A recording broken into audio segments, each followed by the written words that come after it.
Hello, how you doing? Victor Tay, Liberal Democrats candidate for Werriwa. I'm just down at Glenfield Station. We just spent the morning here handing out flyers, speaking to residents. We're going to hit a few train stations over the next couple of weeks. So we're going to do the Wednesday morning and the Friday afternoon. This week is going to be Edmondson Park. The week after is going to be Leppington Station, and then the week after that we're going to hit Macquarie Fields. And of course we've already done Glenfield, is where I am this morning. The response has been quite positive. I think the message that really resonates with a lot of people is less taxes. We're handing out pamphlets, and when they hear, pay less taxes, they really like that message. I think everybody thinks we pay way too many taxes. And the other stories I'm hearing about are people who have been affected by the vaccine mandates. I spoke to a nurse on Friday afternoon, and she had a lot of colleagues that had lost their jobs because of the vaccine mandates, and now they're understaffed. So she's being overworked now in that industry.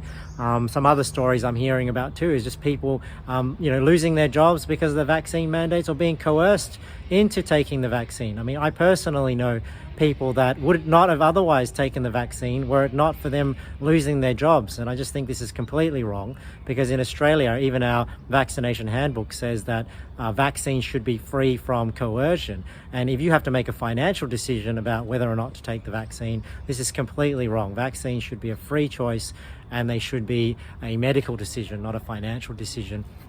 I'm also hearing a lot of stories from people I know, and where they can't even go into the hospital if they're unvaccinated to see loved ones that are dying, and the situation is just terrible.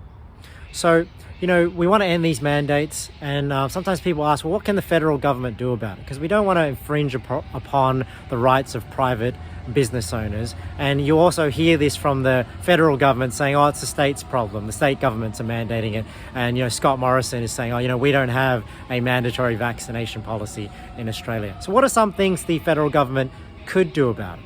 Well, one is, first of all, they could end the mandates in all the industries that they do control. So in aged care, they've put mandates in these. They could end all that first and foremost. Secondly, in order to implement vaccine mandates, they need data. You know where the data comes from? It comes from the federal government. The immunisation register data is run by the federal government. So you cut off that data, it's not going to enable the states in order for them to mandate vaccines. So don't believe the lie when they say it's all state governments.